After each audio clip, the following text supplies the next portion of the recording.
Listen to me carefully, for what I'm about to tell you has the power to change the way you live. It's a simple yet profound truth that has been whispered by sages and philosophers throughout the ages. It's a truth that, once grasped, can liberate you from the burdens of life and reveal a sense of freedom you've never known before. This truth is memento mori, the practice of remembering your own mortality always. You might wonder, why would I want to remember that I'm going to die? Doesn't that sound morbid, even depressing? But hear me out. The ancient Stoics, for instance, believed that contemplating death was a powerful way to live.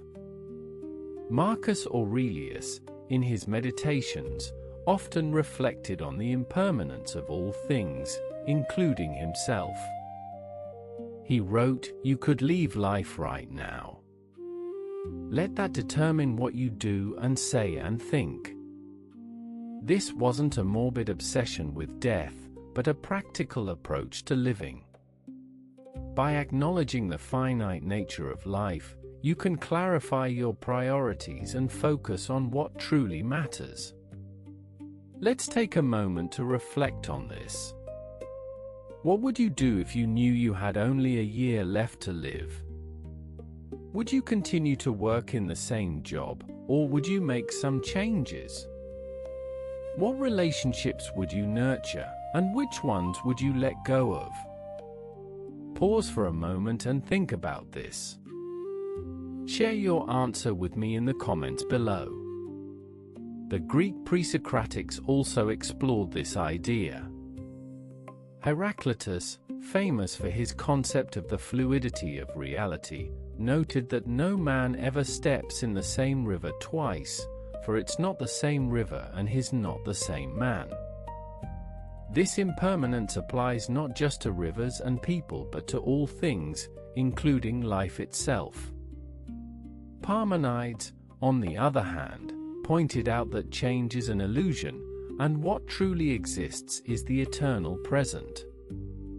When you remember that your time is limited, you're encouraged to appreciate the present moment, rather than getting caught up in worries about the past or future. As you go about your daily life, it's easy to get caught up in the hustle and bustle and forget about what truly matters. But what if you could cultivate a sense of awareness about your own mortality? How might that change the way you approach your relationships, your work, and your leisure time? What do you think about this, that remembering your own mortality could be a powerful catalyst for living more authentically, or do you think differently? Tell me in the comments. The Epicureans, often misunderstood as mere hedonists, actually advocated for a mindful approach to life. They believed in living modestly and focusing on what brings true happiness. Epicurus himself wrote, "Not what we have, but what we enjoy, constitutes our happiness."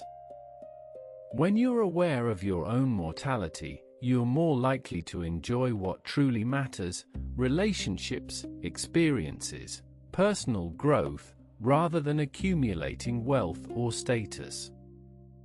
The Cynics, with their radical approach to simplicity, took this idea even further. They believed in living in accordance with nature and rejecting social conventions. By remembering that we're all going to die, you're freed from the need to conform to societal expectations and can live more authentically. In modern times, we often try to push death to the periphery of our minds. We distract ourselves with technology, work, and entertainment, trying to forget about the inevitable. But what if this distraction is actually a source of anxiety? What if, by avoiding thoughts of death, we're creating a sense of disconnection from life itself? This is important, as it's where the real insight lies. When you remember that you're going to die, you're not being asked to dwell on death, but to appreciate life. You're invited to let go of unnecessary worries and focus on what brings you joy.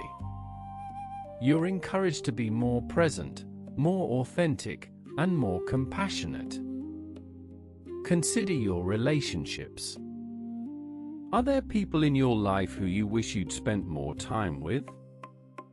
Perhaps you've been putting off reconnecting with an old friend or family member. Remembering your own mortality can give you a sense of urgency to nurture those relationships. Remember this: what relationships in your life need attention right now? Very few people understand this. They think that memento mori is about being gloomy or obsessed with death. But it's quite the opposite. It's about living. It's about appreciating the beauty, the complexity, and the preciousness of life. As you navigate the challenges of modern life, work stress, social media anxiety, the constant stream of information, it's easy to feel overwhelmed. But what if you could approach these challenges with a sense of perspective? What if you could remember that, in the grand scheme of things, most of what worries you is relatively insignificant? Here's what nobody tells you: that you're already free. You're free to choose how you live, how you relate to others, and how you respond to challenges. Remembering your own mortality can be a powerful reminder of this freedom. Subscribe to continue this journey. New wisdom arrives every week, and you'd like to explore more ideas on how to cultivate a quiet mind in a busy world, consider subscribing to The Quiet Mind. I'd be honored to have you join our community. As you reflect on your own mortality, I invite you to consider how it might change your approach to life. Which of these lessons resonated most with you today? Comment below. I read every single one. And now, take a deep breath, and let's conclude with a quiet reflection.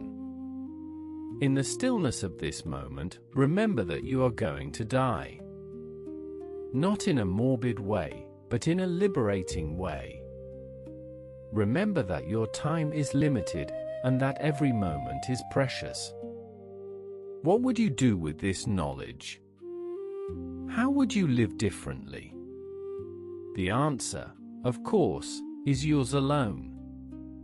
But know this, that by remembering your own mortality, you can find a sense of freedom, a sense of purpose, and a sense of peace that you never thought possible.